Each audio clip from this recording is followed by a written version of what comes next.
الحمد لله نحمده ونستعينه ونستغفره ونؤمن به ونتوكل عليه ونعوذ بالله من شرور أنفسنا ومن سيئات أعمالنا من يهد الله فلا مضل له ومن يضلل فلا هادي له وأشهد أن لا إله إلا الله وحده لا شريك له وأشهد أن محمدا عبده ورسوله أما بعد فإن خير الحديث كتاب الله وخير الهدي هدي محمد صلى الله عليه وسلم وشر الأمور محدثاتها وكل محدثة بدعة وكل بدعة ضلالة وكل ضلالة في النار. أعوذ بالله السميع العليم من الشيطان الرجيم. بسم الله الرحمن الرحيم. رب اشرح لي صدري ويسر لي أمري واحلل عقدة من لساني يفقهوا قولي. رب زدني علما. قال الله تعالى في القرآن المجيد والفرقان الحميد. بسم الله الرحمن الرحيم. يا أيها الناس اتقوا ربكم الذي خلقكم من نفس واحدة وخلق منها زوجها وبث منهما رجالا كثيرا ونساء واتقوا الله الذي تساءلون به والأرحام إن الله كان عليكم رقيبا. يا أيها الذين آمنوا اتقوا الله حق تقاته ولا تموتن إلا وأنتم مسلمون. يا أيها الذين آمنوا اتقوا الله وقولوا قولا سديدا يصلح لكم أعمالكم ويغفر لكم ذنوبكم من يطع الله ورسوله فقد فاز فوزا عظيما. إنا نحن نزلنا الذكر وإنا له لحافظون. سب طرح کی تعریف اس رب العزت کے لیے ہے جس نے زمین اور آسمان کو پیدا کیا اور ہمیں بسایا ہے. وہی ہمارے لیے کلام اللہ کو نازل فرمایا ہے. ہدایت دکھانے والا، راستہ بتانے والا روشن چراغ اور نور ہے. یہ آخری کتاب حضرت محمد صلی اللہ علیہ وسلم پر نازل فرمایا ہے. جتنے بھی نبی آئے ہیں سب پر اللہ تعالیٰ کی سلامتی نازل ہو، کیونکہ اللہ تعالیٰ نے قرآن مجید میں ان لوگوں کا تذکرہ کیا ہے. خصوصیت کے ساتھ آخری نبی حضرت محمد صلی اللہ علیہ وسلم پر، کیونکہ اللہ سبحانہ و تعالیٰ نے آخری کتاب نازل فرمایا اور آخری امت منتخب کیا ہے.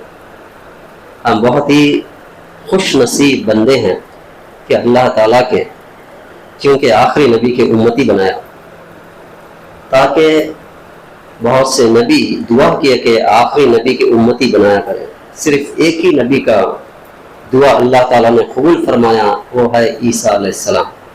عیسیٰ علیہ السلام دوبارہ آئیں گے، نبی بن کر نہیں آئیں گے، صرف امتی بن کر آئیں گے. میرے بزرگوں اور عزیز دوستو، پچھلے جمعے میں آپ کے سامنے قرآن مجید کی نزول، اس کی حفاظت کے بارے میں چند باتیں رکھتے ہوئے آیا ہوں. اسی کے سلسلے میں آج بھی چند باتیں آپ کے سامنے رکھنے کی کوشش کروں. اللہ سبحانہ و تعالیٰ میری زبان سے قرآن اور حدیث کی باتیں سنانے کی توفیق عطا فرمائے. اتنا ہی نہیں، اس باتوں پر غور و فکر کرتے ہوئے اپنے زندگی میں عمل کرنے کی توفیق عطا فرمائے. اللہ سبحانہ و تعالیٰ نے قرآن مجید میں 15واں سورہ ہجر میں 9ویں آیت میں یوں فرمایا، اِنَّا نَحْنُ نَزَّلْنَا الذِّكْرَ وَإِنَّا لَهُ لَحَافِظُونَ. بے شک کہیں بھی اللہ تعالیٰ نے انا انزلنا، انا آتینا، کہیں بھی انا کا الفاظ استعمال کرتا ہے تو اس میں کوئی شک و شبہ نہیں ہے. انا نحن نزلنا، بے شک ہم نے قرآن کو نازل کیا ہے اور ہم ہی اس کی حفاظت کرنے والے ہیں. اللہ سبحانہ و تعالیٰ خود اس کلام کو نازل فرمایا ہے اور اس قرآن کا حفاظت کرنے کا ذمہ بھی اللہ سبحانہ و تعالیٰ ہی دیا ہے. اور اتنا ہی نہیں، جو نازل کرنے کے بعد جن پر نازل فرمایا، یعنی اللہ کے نبی صلی اللہ علیہ وسلم پر، اللہ کے نبی صلی اللہ علیہ وسلم پر جب نازل ہوتے تھے پرانی آیات، جب جبرائیل علیہ السلام لا کر سناتے تھے تو آپ صلی اللہ علیہ وسلم کا تڑپ تھا کہ کہیں نہ بھول جاؤں، کہیں اس کو یاد نہ کر پاؤں. اس کے وجہ سے اللہ کے نبی صلی اللہ علیہ وسلم جلدی پڑھنے کی کوشش کیا کرتے تھے، اپنے زبان کو حرکت زیادہ کیا کرتے تھے. تو اللہ تعالیٰ نے روکا وہی آیت آپ کے سامنے میں نے رکھا ہوں کہ اللہ تعالیٰ نے فرمایا ہے لا تحرک به لسانک لتجل به، یعنی زبان کو زیادہ حرکت نہ کرو، زبان کو حرکت نہ کرو، کیونکہ ہم نازل فرمایا ہے اس کو ہم آپ کے سینے میں حفاظت کر دیں گے، یعنی اس قرآن کو۔ اس کے بعد بھی فرمایا انا علینا جماعہ قرآن، اس قرآن کو نازل کرنے کے بعد یہاں پر عربی میں استعمال ہے جماعہ، یعنی جمع کرنے کا ذمہ داری بھی اللہ تعالیٰ ہی دیا ہے۔ اس نقطے پر غور و فکر کیجئے کہ آیات نازل ہوئے، کبھی سورتیں نازل ہوئے، اس کا جو ترتیب ہے یہ بھی اللہ تعالیٰ نے ہی جمع کیا ہے۔ جیسے کہ اللہ کے نبی صلی اللہ علیہ وسلم پر ایک آیتیں نازل ہوئی کرتے تھے، کئی 10 آیتیں، اس کے بعد کوئی سورہ نازل ہو گیا، اس کے بعد پھر ایک آیت نازل ہوتی، تو اللہ کے نبی صلی اللہ علیہ وسلم فرماتے تھے کہ فلانے آیتوں کے بعد میں اس آیت کو جمع کر دو، یعنی وہ آیتیں اتر کر کے کئی دن ہونے کے بعد بھی اللہ کے نبی صلی اللہ علیہ وسلم کو اللہ تعالیٰ نے سکھا دیا کہ یہ جو آیتیں ہیں فلانے سورت کے فلانے آیت کے بعد میں جمع کرنا ہے۔ اور اس کے بعد میں کہیں ایک پوری سورت نازل ہوتی تھی، کیونکہ مکمل قرآن ایک بار نازل نہیں ہوئی، وقت پر وقتاً چند آیتیں، چند سورتیں، چند رکوع وغیرہ ایسے نازل ہوئی۔ تو غور کیجئے کہ کہیں 4 سال 5 سال کے بعد میں ایک آیت نازل ہو رہی ہے، وہ آیت کو اللہ کے نبی صلی اللہ علیہ وسلم فرما رہے ہیں کہ فلانے سورت میں فلانے آیت کے بعد میں اس کو جمع کر دو۔ یہی حکمت ہے اللہ تعالیٰ کی کہ کہیں دنوں کے بعد، سالوں کے بعد بھی کچھ بھی چھوٹی سی آیت نازل ہو وہاں پر فٹ کرنا۔ ایک مثال آپ کے سامنے رکھتا ہوں، سورہ مائدہ کی ایک آیت ہے، سورہ مائدہ کی 3 آیت ہے الیوم اکملت لکم دینکم واتممت علیکم نعمتی رضیت لکم الاسلام دینا۔